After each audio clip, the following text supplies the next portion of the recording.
Defender of Daybreak was my Flesh and Blood Dusk Till Dawn preview card. And I wanted to talk a little bit more about it. Just talk about the card and the lore in general that I see around Dusk Till Dawn. I want to talk about stuff that Legend Story Studios sent me recently for the preview season, and then talk about the preview video that I did for this card. Now, I want to say off the bat, I really appreciate Legend Story Studios for giving me the opportunity to preview this card. Honestly, I'm very humbled, and ultimately, I don't really feel like I deserved it. I've been doing this for a while, the content creating with my channel and everything, but I haven't uploaded as much videos recently, so I kind of felt a little bit, but I tried to put my best foot forward and pump out a good video out there for your viewing pleasure that, did this justice and, did my best. I'm not the best at making certain types of videos. The preview video I did was like a parody. And I was like poking fun at like the whole, meta breaking stuff and what have you. I'm not the best at doing those types of videos, but I personally love making that type of content. And I love watching it, honestly. With MTG Open Mic or Fab Open Mic is a great content creator out there. I'll put a link down below to his channel, and he just makes me laugh so much, man. Like the videos that he makes are just really funny. So shout out to him. But I was trying to do that esque nature of type of video of a parody, right? So going into more of the lore first. I'll get to my preview video talking about later in this video, but I want to talk about the card. Now, let's go into a very detailed discussion about the power level of this card. It's balanced. Okay, I think we've had a good discussion around but but seriously, it's a balanced card. I mean, you'll probably see it come up. I mean, if it's a 0 for 4, I mean that's a good card with a little like text, but it's a balanced card. There's not much to say. It's not incredibly powerful from what I see currently, unless there's different synergies that I'm not seeing. But it seems pretty cool. I mean, when you block with it, you can block with other light cards, and your other light cards get +1. So if you're blocking out against a shadow hero, I guess you could technically block this for 2, and then all your 3 blocks, if they're light, would block for 4 each. So that's math is hurting me right now. 4 each is 12, plus 2 is 14. So you're blocking an extra 2 that turn with this. Seems all right. I mean, but anyway, the card's balanced. Going into the the lore. Now, the lore of Dusk Till Dawn is so beautiful because you see that things are progressing. See that the gears are starting to shift to, instead of talking about like the setup and the background of all the different heroes in the different regions, this is getting into the storyline and really just setting the plot and just putting it out there. I definitely get a feel that the shadow versus light isn't really a good versus bad. I feel that there's a lot of little breadcrumbs around that really kind of show you, hey, there's really no good or bad. There's just sides. And ultimately, the light people, they might say they're like, good for the people and everything, but, they have some skeletons in their closet as well. I'm not saying that the shadow people are going around giving blood and at the blood bank and are helping old ladies across the street. I'm not saying that, but I don't think that their position is totally unjust, if you will. And ultimately, Flesh and Blood, right? On the back of every card, there's the card back strip that I talked about before, that I solved way back in the day. And it says, darkness is the canvas of the universe. Light is the brushstroke of creation. And this really solidifies the concept of duality, meaning, 2 poles, 2 sides of things, light, darkness. And it really makes me feel, especially with the set, I'm getting this whole vibe of you can't have one without the other. You know what I mean? Like you can't have light without darkness. Because how do you describe what light is? Like, think about the definition of what light is. Well, it's the absence of darkness. Well, then you have to add that thing. Well, what is darkness? Well, it's the absence of light. You know, you can't have one without the other. It's just like the brushstroke and the canvas. If you don't have a canvas, you can't paint anything on. And if you don't have a brushstroke, you know, it's just blank abyss. So I'm getting that, you know, vibe a lot here, especially with the dusk till dawn, right? You know, you have dusk and dawn, which are polar opposites, and it's very interesting that it's talking about a time period in a way, right? Dusk till dawn.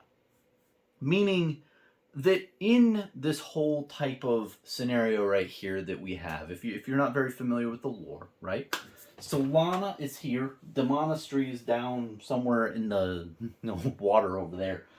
The monastery is attacking Solana. We've seen this in the Monarch set. Solana doesn't look like it's doing too good in a lot of those card arts. It's getting like fucked over. So long story short, there's a battle raging on here, right? And I feel like this whole battle is starting at the dusk and it ends at the dawn, or that's like the time period of this. And this set is really solidifying that battle, telling us more about that. And I feel like, you know, Monarch cards and things that are depicted are a lot of the stuff that's happening in Dusk Till Dawn. Like maybe Monarch is like the beginning of the fight, and then Dusk Till Dawn is, you know, okay, this is the middle part and the end, which is very interesting to me. And if you look at my card, Defender of Daybreak, Daybreak is, you know, dawn, when day is breaking, when the sun just peeks its head above, you know, the curvature of the earth. So in a way, it's like you think, okay, well, maybe people of Solana are fighting all throughout the night from like 1 a.m. to like, you know, 6:30 a.m. and they're just duking it out in this epic battle. And, you know, you have defenders who are, you know, defending Solana until daybreak. And maybe that's gonna be helpful for Solana because, you know, the sun's out and maybe the darkness people don't like the sun. Makes sense. So you really see this whole battle and this whole story plot line emerging. Now, I think that we're definitely going to get into the nitty gritty eventually, and we're going to hear different things. And we've definitely gotten a lot of articles from LSS that talk about the nitty gritty, and it's beautifully written. The lore and the story of Flesh and Blood is highly underrated in this current market, and it has been for a very long time. And the reason I think is because it's very hard to rate this type of material. I don't think there's people who rate lore out there. I mean, personally, I think we're terrible at rating TCGs overall, just like the gameplay. So if gameplay can't be rated, lore is just in a whole another realm. But, you know, the writing and the feel of what's happening in the background is really cool. One thing that I would like to see emerge from this set as well is chronology of timelines of the set. And I talked about it in a video I made, I think last week, where I talked about, you know, Tales of Aria and Dynasty. It would be very interesting to hear when those events occurred, where like the Emperor got killed, and then also you know, Tales of Aria, where Old Him meets up with Lexi and Briar and everything. Like, when does that happen? And when does Dusk Till Dawn happen? Because with Toa, that must have happened before Dusk Till Dawn. Because it looks like Bravo and his friends joined the fight from Aria, right? Well, they all have had to, you know, figure out, or like, you know, meet each other and, you know, travel. Because if you think about it, Aria is all the way over here, and then Solana's here, and, you know, this is a very high-level map, so it's hard to really know meters and everything and how long things are from one another, but they're pretty far away for our distance from Aria to Solana. So there must have been different time periods where, okay, Tales of Aria happened, and maybe, you know, 3 years went by, and then now Solana's getting blasted by the demonistry. We don't know. So I'd like to see that emerge. But overall, man, the card art for Dusk Till Dawn has been just breathtaking. Just all of the different art, and just it just feels a lot like Monarch, where it's just that next oomph set up, like that next level of polish. And I think it's going to be a really good set, and a lot of people are going to like opening it, collecting, what have you. I'm really looking forward to seeing the serialized cards. Haven't really seen that yet. That'll be interesting. But overall, I think it's really pertinent to really just say that I think that there's a lot of duality that's being conveyed here. And I think if you look at other aspects of the cards and everything in Flesh and Blood, you'll see that more.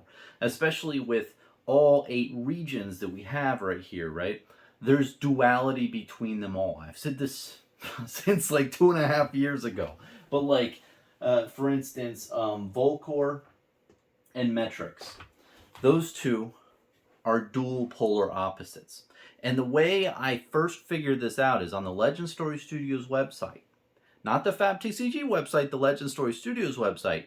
You'll see 2 figures or cartoon characters in that battling it out. One is from Volcor, one is from Metrix. Volcor guy is James White. The Metrix guy is, I think, Robbie Wynn. And if you think about Legend Story Studios and their staff and the people who work there, Robbie and James, I feel like it's really conveying like different people have different skill sets, and you really need to utilize different skill sets around the whole LSS group in order to make such a beautiful damn product. And I know I went on a little tangent there, but long story short, there's two different polarizing duality type things here. And with Metrix and Volcor, Metrix is kind of like new technology and math and science. Volcor is like mysticism, and it's more, aether and harnessing aether inside you, like the magic power. So those are opposites. I believe Savage Lands and Aria are polar opposites, where, Aria is more like, beautiful things, nice looking things, and Savage Lands is just like, people ripping shit open. And then you have the Pits and Mysteria over here, the bottom, who are polar opposites, because Mysteria is like shrouded, and then the Pits are just raw and real. So that was my theory from a while back, and I stick to it. I feel that there's a lot of duality aspects in Flesh and Blood, and this really brings it front and center with Dusk Till Dawn, and especially because the naming, Dusk Till Dawn. And Dusk Till Dawn, I feel, represents the time frame in which this set is really conveying all their card arts in. It's the beginning of the fight, or the middle of the fight over Solana, right? To, the end, or when the battle stops. So over the next couple months, I really hope to see more like different articles from LSS, and really kind of explaining more, especially high level, because a lot of the art and the lore, you as a viewer of this and consumer of the product like me, have to really disseminate and dissect. And it's a lot of fun investigating and everything, but at some point in time, man, I just gotta be spoon-fed this shit. Just like, tell me what happened.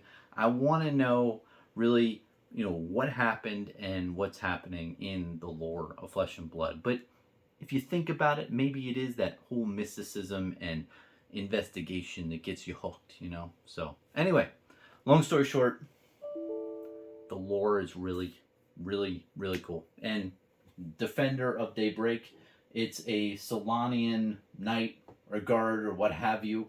And you can see right here, below his beard right here, it's all shadow. And up here in his head is all sun. So the sun is barely coming up out of the mountains. Hasn't hit his beard yet. So he and you can see him squinting, right? He's like, oh, like, that's the sun. Like, he's got that glare in his eyes. So I really love the whole, theme when you have cards in Flesh and Blood. You read the title, and if you like Google what those words mean, and you'll look at the picture and what's happening, there's usually some synergy there. It's not just like angel of darkness, and it's just an angel or something. There's a lot of depth in Flesh and Blood, and that's a big part of why I fell in love with the game. Now, stuff that Legend Star Studios sent me. So they sent me my spoiler card, or my preview card. That was very nice of them. So it came in a package like this. It came in a box, a UPS box. I keep all the boxes that I get from LSS. I just think it's a fun thing to collect. It says, from LSS on it. So I'm like, yeah, keeping it. I have like 5 boxes in the corner of my room, from prior stuff. What I thought was really cool is, if you look at my preview card, on the back of it is a Demonastery card, or a Shadow card, right?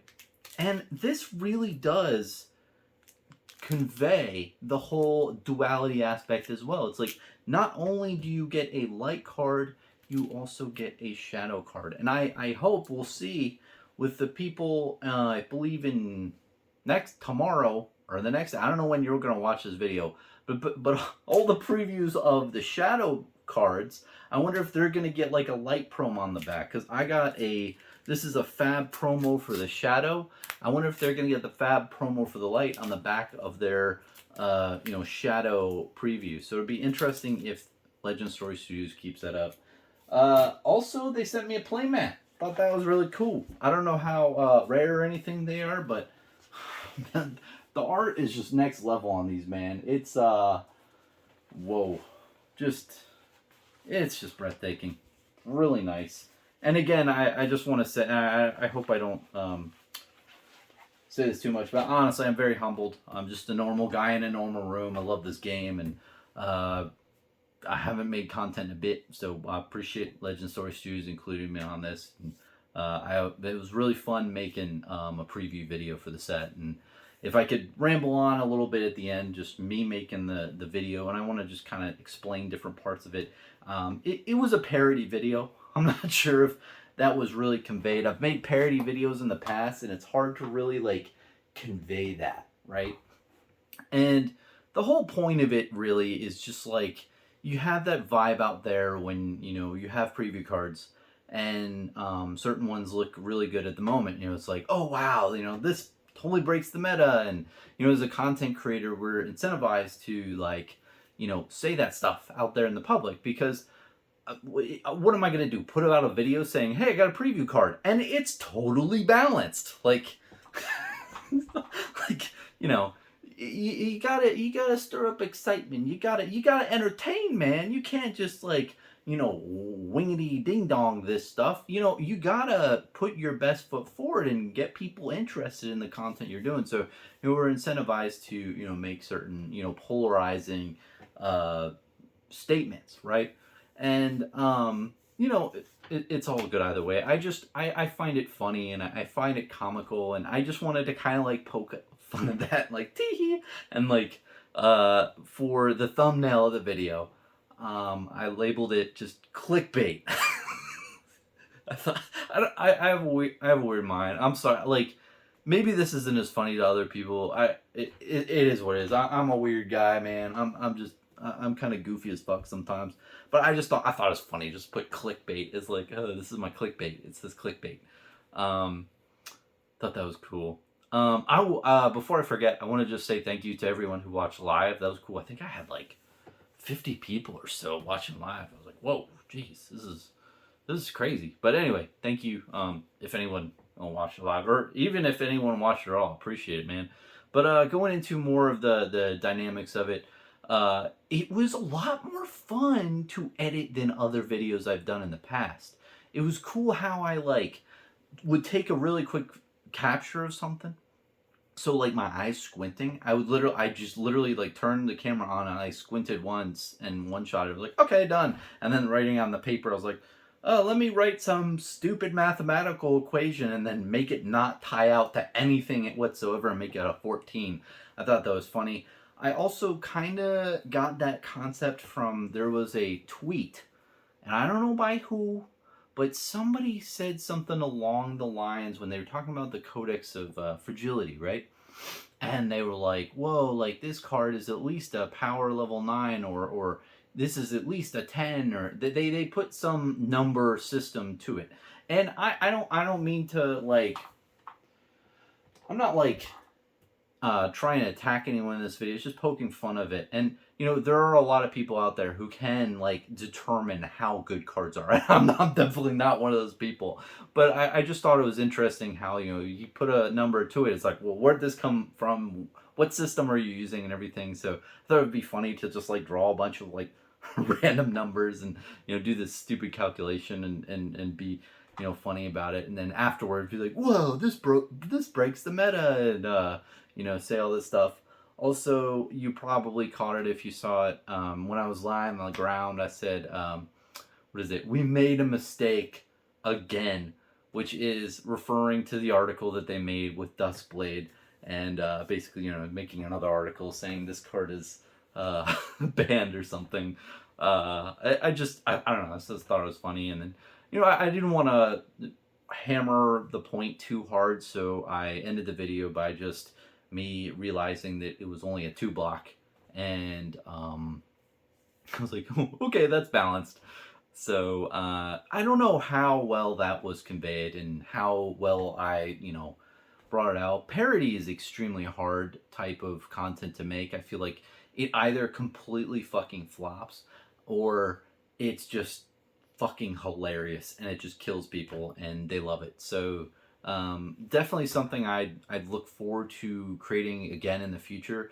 I had a lot of fun with it, and it's probably one of the, it was the most fun I had making a preview video for Flesh and Blood, and being it like I've done a couple in the past, so it felt more not as like, I don't know, in the past when I first got my first previews, I was like shaking. I was like, what should I do? Should I make it like super serious and everything? So it was just fun to just have fun with it and just take a concept and put it together and label it like this card changes, like you know, this card breaks the meta and all this stuff. So it's just how it all came together. Oh, one big thing too is the song. So I was looking through YouTube's free song list, and one of them was titled "Dusk Till Dawn." And I was like, okay, that's it.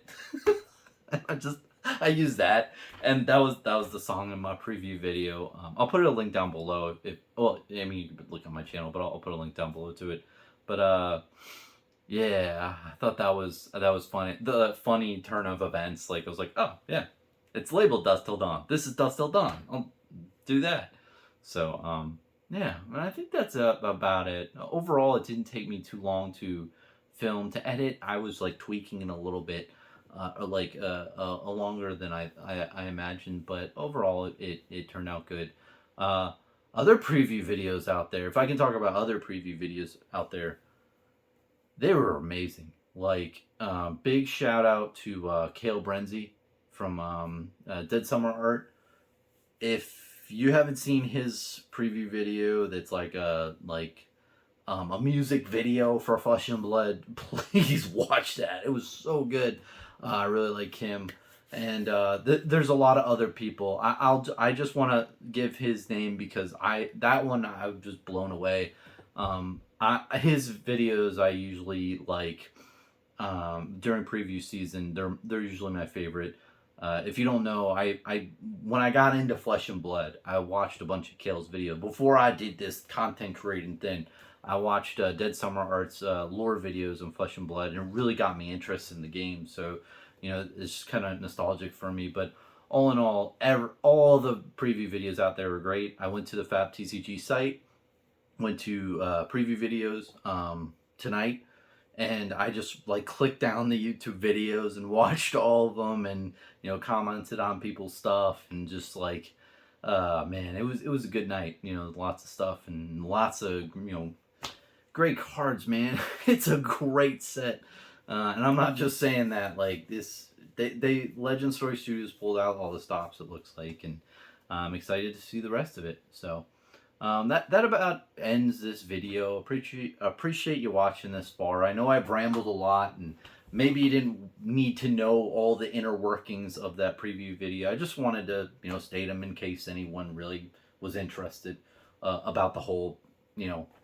what it meant and everything. Because it's tough when you make parody videos. You don't know how much the audience picks up on, and you don't know if it was really funny or anything. And I think overall it's more just like goofy. So I'm happy how it turned out, and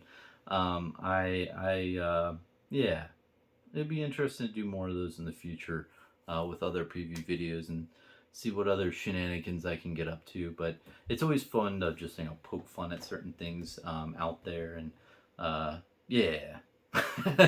So thanks for watching, man. Really appreciate it. And again, thanks to LSS.